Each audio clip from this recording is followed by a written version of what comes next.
fil ardi ismuhu Muhammad wa ala alihi wa sahbihi ajma'in amma dekas kejenan para tokoh-tokoh masyarakat, lebih khusus Gus Zainullah Multasem, dekas kejenan para ustaz-ustaz, Bapak Ustaz Rahman, Ustaz Hadis Kono, dekas kejenan para tetangga.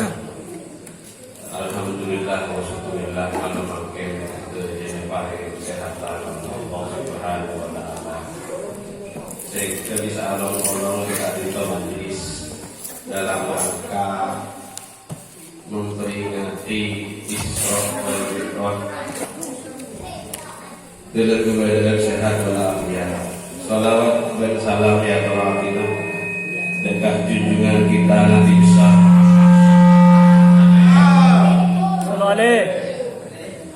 yang jelas Kanjeng Nabi Muhammad sallallahu alaihi wasallam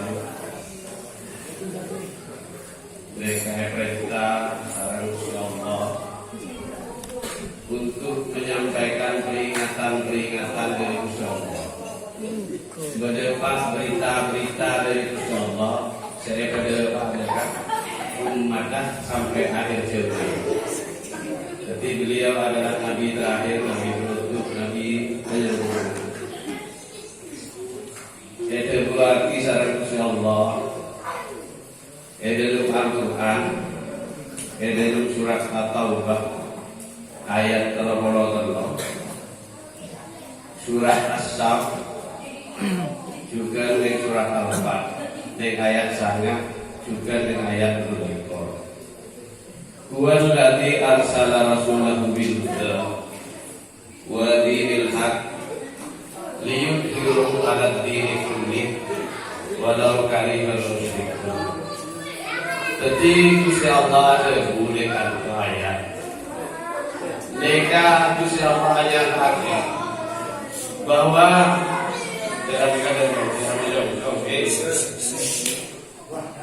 jadi ini ayat kali itu Gusti Allah ada bahwa Gusti Allah akan merintah kanjeng Nabi Muhammad sallallahu alaihi wasallam. Mereka mendemak agama di agama Islam itu.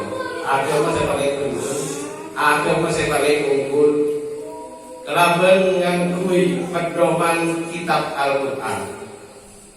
Jadi pedoman kuda sarang panjenengan mereka adalah kitab Al-Quran untuk dimenangkan di atas agama-agama lain. Tentang agama Kristen, entah Hindu, entah Buddha, entah apapun saja.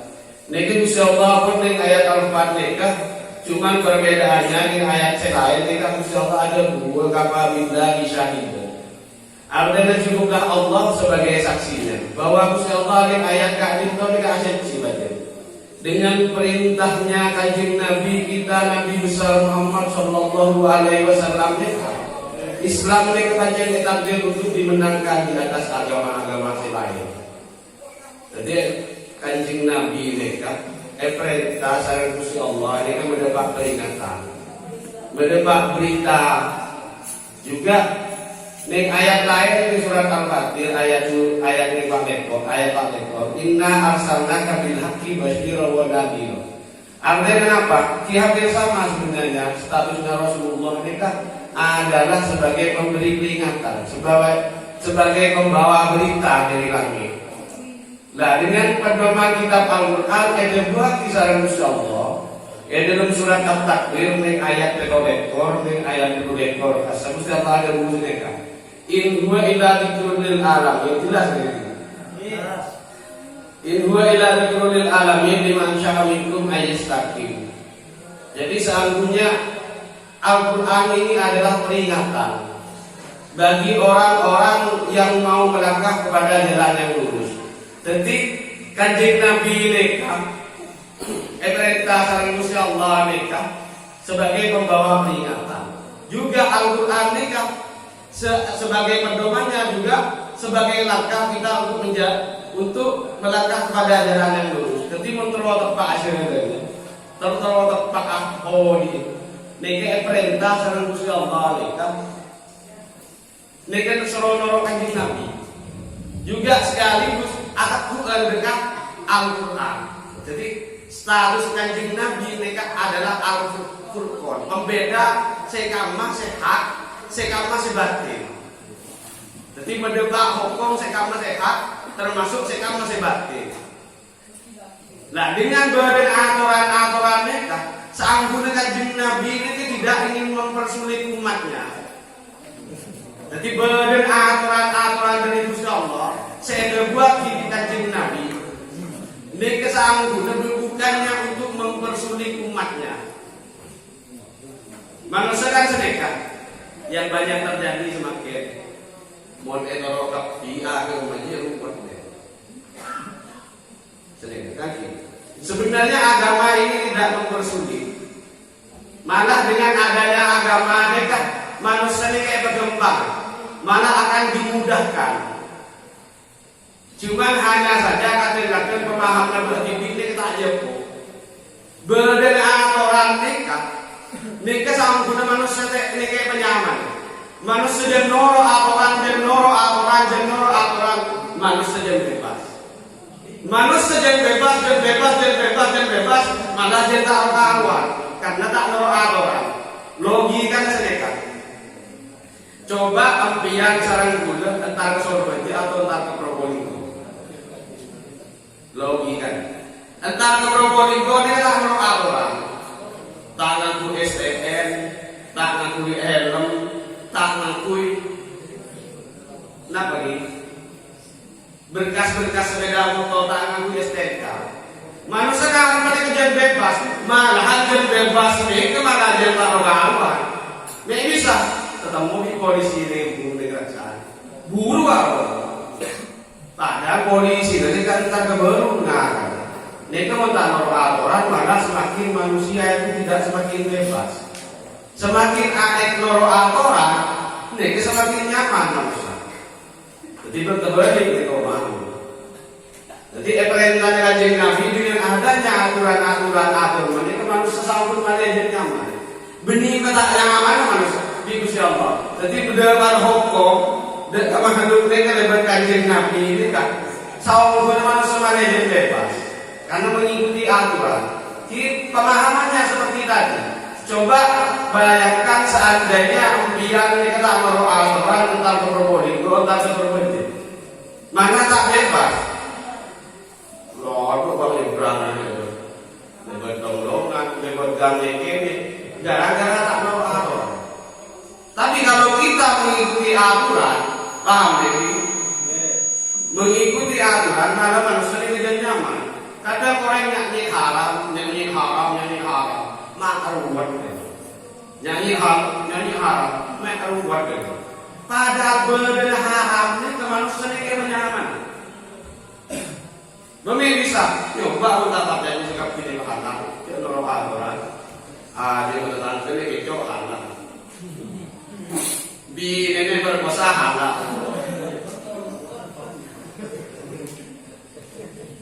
udah ngerti mereka masih sikap pilih halal ini ke dalam rumah. Tapi letak dengan dirapi di ketentuan ini. Kemudian bukan bangsa berapa tak nyaman kalau aturan mereka. Apa rumput itu? Nyanyi haram. Berharam ini ke manusia selamat. Berhukum ini kepada taruh karuan, dan kemudian hukum ini bertahan. Yang taruh karuan. Jadi berhukum ini kesalahan manusia akan diselamatkan. Dengan adanya hukum ini ke manusia itu semakin nyaman. Cuman hanya saja kita kadang-kadang salah pemahaman dalam mengikuti hukum yang tergantung kebiasaan. Seampun baik dan pernah sampai ini saya ada lagi. Tergantung kebiasaan. Baik dan tidak baik itu sebenarnya tergantung kebiasaan. Orang saya tak biasa baik, saya biasa hidup anasa. Sampai lagi itu biasa. Cuman sengaja ini kan tak hadir lagi. Benar orang-orang yang berkelakuan tabiat tak baik. Ini kan kebiasaannya kalau mulai pertama kali mencoba loh. Akhirnya mikro aja. Karena kebiasaan tak baik. Yang saya berkelakuan baik menurut aturan agama, mereka tidak akan merasa berat. Kudalah buat sebelum mengalir, mereka mau berdaya bilang mengalir, kuda cermat. Apa maaf bro? Karena tak biasa. Setelah terbiasa akhirnya menjadi nyaman. Jadi perintah dengan Nabi ini kesampun nikah ini, makan nikah nyaman. Termasuk dengan aturan-aturan agama asal manusia ini nyaman. Dan itu karena membahas masalah Isra wal Mi'raj. Mungkin mulai dulu sudah banyak dan sering kali dibahas tentang masalah Isra wal Mi'raj. Tentunya perjalanannya Rasulullah Nabi Muhammad Sallallahu Alaihi Wasallam. Perintah sarang Allah naik ke langit sampai di Sidratil Muntaha. Ia berarti tidak dikawal oleh malaikat Jibril. Di antara salah satu percakapannya Kanjeng Nabi betul depak Sidratil Muntaha mereka. Sabuk yang salah, sabuk betul sholat. Ketika sabuk percakapannya Kanjeng Nabi bisa Muhammad SAW. Jadi depak Sidratil Muntaha mereka. Nika Kanjeng Nabi berhadapan dengan Allah Subhanahu wa Ta'ala, dan malaikat Jibril tidak masuk, hanya sampai di Sidratil Muntaha.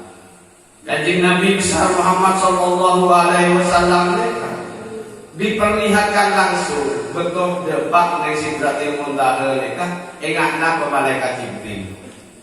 Ra'aitu Jibril inda Sidratil Muntaha walau situ ma'atin jinani. Dalam situ riwayat hadis Kanjeng Nabi ada bahwa aku melihat malaikat Jibril itu di mana Sidratil Muntaha. Nek kalian bangga melolo nama tos biki. Jadi lek bangga malaikat Jibril nek kan matos biki. Cek saking berber dalam situ lembar ini kan lek dalam selembar sayapnya malaikat Jibril nek kecokot ke beno poin dunia.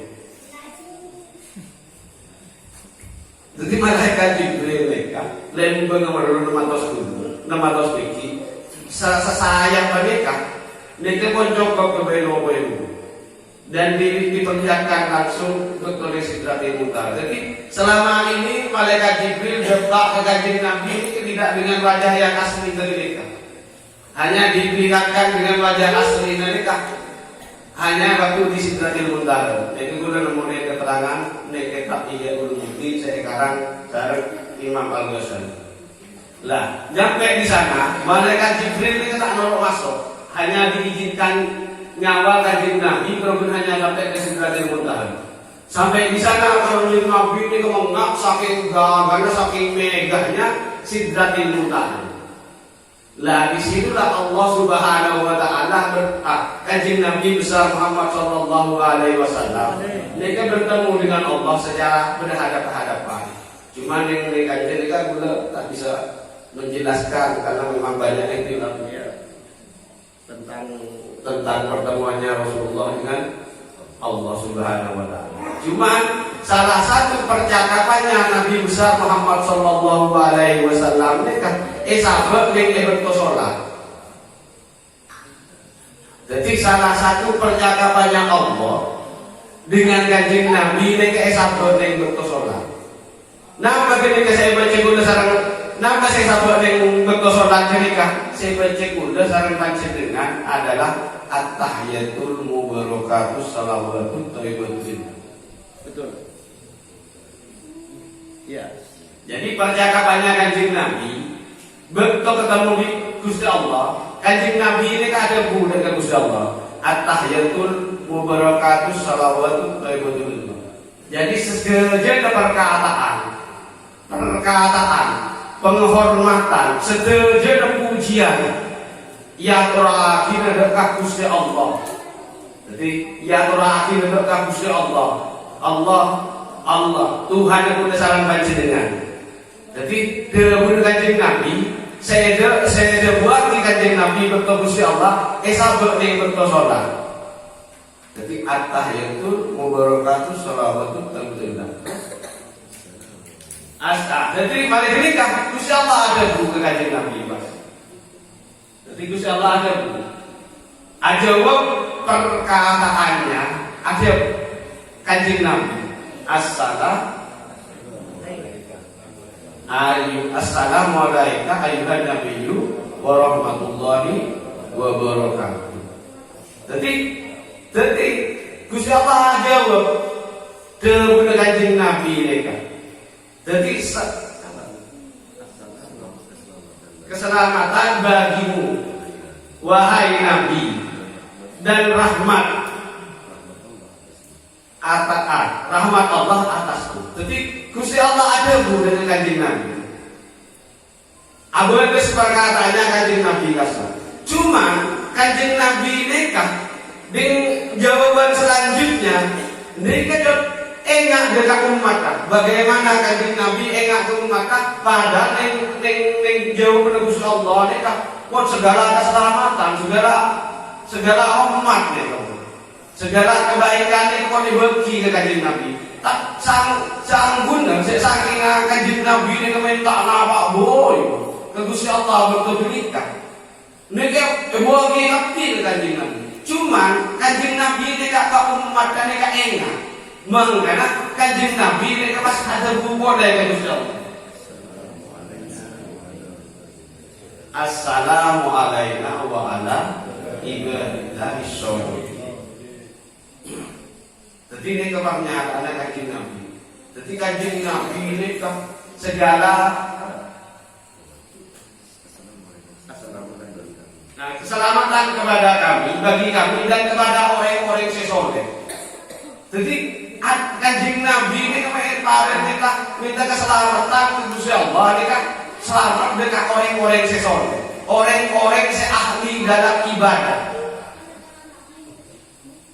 Nah, ini salah situ adalah percakapannya Kanjeng Nabi sareng Gusti Allah betul Isra Mi'raj esa penting dalam betul salat cuman kadang-kadang berarti kata salah betul ini. Padahal betul menjabati ini kan adalah salah satu percakapan Kanjeng Nabi sareng Gusti Allah. Maka ketika mengingat itu ku lebih impian mereka Isra ingat tentang peristiwa Isra Mi'raj ini salah satu adalah keyakinan dan keimanan kita kepada Nabi kita Nabi besar Muhammad sallallahu alaihi wasallam kepada Allah Subhanahu wa taala. Jadi malaikat dengan adanya nikah, dengan adanya pembahasan nikah, tentunya nikah malah hukum pengetahuan nikah atau beriman aku lebih biar terus kemudian bertambahnya kehusuan dalam masalah itu. Terus terakhir dari bulan mereka juga mengenai tentang Allah. Mereka berarti salah satu ayat yang tentang kami kepada ayat terakhir tapi ya mereka ayat terakhir mereka tentang bersolat karena memang Isra Mi'raj mereka adalah perintahnya Allah Subhanahu wa taala mengenai sholat. Mereka seampun mereka secara pengkhususan ayat mereka tentang aturan tentang sholat Jumat. Karena berdiri surat Al-Jumu'ah ning ayat 10 mereka ada dua kisah Rasulullah. Fa idza qudiyatis sholat fantasiru fil ardi wabtahu min fadlillah wadhkurullaha katsiran la'allakum tuflihun. Setelah kamu evolusi Allah, fa idza qudiyatis sholat, setelah kamu melaksanakan sholat fantasir fil ardi, bertebaranlah kamu di atas muka bumi. Jadi seperti kemarin lakukan sholat, silahkan ya Allah, kamu bertebaran di atas muka bumi. Korak fantasir fil ardi, wabtahu min fadlillah, carilah sebagian dari karuniaku. Carilah sebagian dari kurniaku. Jadi alat kurnia tak kenapa? Karena dengan adanya alat kurnia ini berdegia. Karena dengan adanya bekerja kita tidak berhutang. Dengan adanya kita bekerja abad taniku. Dengan adanya kita bekerja abad ini bisa nafkahin anak dan istri, bisa bantu utang. Termasuk dengan anak itu ada biaya, otomatis ini kan butuh alat. Beri masroh kejalan lebih besar lagi. Fantasi bil ardi, bertabaranlah kamu di atas muka bumi. Wabtahu min fadlillah, carilah sebagian dari karuniaku. Wadkurullah katsiran la'allakum Tuflihun. Banyak-banyaklah mengingat aku agar kamu beruntung. Artinya kenapa? Enak itu Gusti Allah betul sholat kalau betul kalau itu betul enak itu Gusti Allah. Contohnya dengan cara berpikir, dengan banyak mengingat Allah, akhir bahwa kita akan merasa ditawan oleh Allah. Wadkurullah katsiran la'allakum tuflihun. Banyak-banyaklah mengingat aku agar kamu menjadi orang yang beruntung. Jadi banyak enak kan kok mana berarti orang contoh. Ada apa? Entah itu waktu bekerja, entah itu waktu ngarit, entah itu waktu kita duduk, entah santai. Banyak-banyaklah mengingat aku. Dengan banyak mengingat Allah, akhir berawal dengan merasa diawasi oleh Allah. Karena merasa diawasi oleh Allah, otomatis akan berpengaruh kepada berawal. Oh iya, kita online terus kan, kita online terus kan. Kan sering kan? Nah, kalau terakhir ini kan malah moga dengan adanya pemahaman-pemahaman ini atau keimanan ketakwaan kita semua kepada Allah Subhanahu wa taala, malah moga Allah memperoleh surga Allah Subhanahu wa taala. Amin amin ya rabbal alamin. Wabillahi taufiq wal hidayah. Wassalamualaikum